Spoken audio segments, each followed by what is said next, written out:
Bona nit, poble de Catalunya.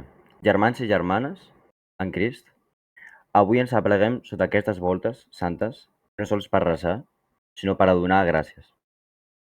Els dies que han viscut han estat de dolor i de sang, de fam i de sofriment.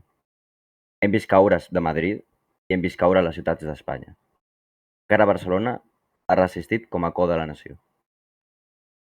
I avui, fills de Déu, el món ha canviat. Avui som testimonis d'allò que els nostres avantpassats només gosaven somiar. La proclamació solemne de la República Catalana, lliure i sobirana.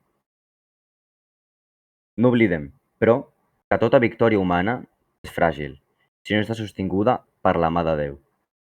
Els nostres germans morts en combat, els que van patir sota la guerra, els que han ofert la seva vida per aquesta terra, són com llavors que el Senyor ha sembrat perquè nosaltres recollim fruit de llibertat.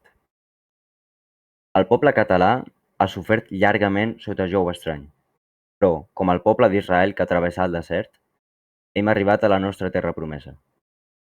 I és el nostre deure, cristians, que aquesta nova república no s'edifiqui només sobre la pólvora i l'espasa, sinó sobre l'amor, la justícia i la fe.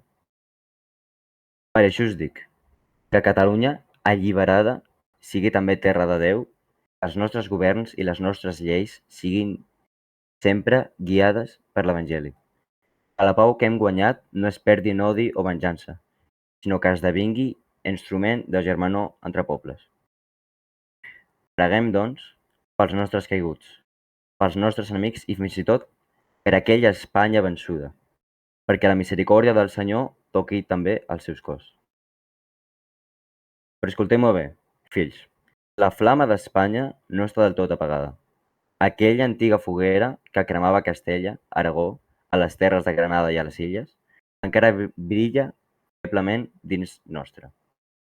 El vent de la història l'ha sacsejada, però no l'ha extingida.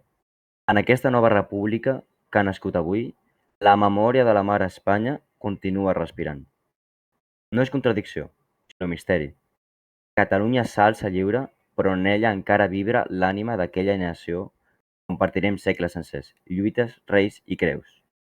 Potser la política separa, però el cor del cristià sap reconèixer la unitat més profunda, la unitat de sang, de fe i d'esperança. Quan els nostres cantin tornarà a ser rica i plena, no pensem només en camps i fàbriques, sinó també en la riquesa espiritual que ens uneix amb tots els pobles ibèrics. Que la plenitud no sigui sols de Catalunya, sinó de tots els que hi han precedit.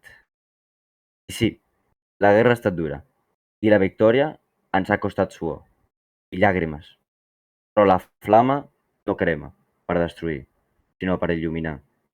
Que aquesta república catalana sigui torxa, no per encendre odi, sinó per a mantenir viva la memòria. Visca Catalunya lliure i visca Crist Rei que ens ha sostingut en la tempesta, i que mai oblidem la flama d'Espanya viu encara amb nosaltres. Ave Lenord i Ave Pelàgics.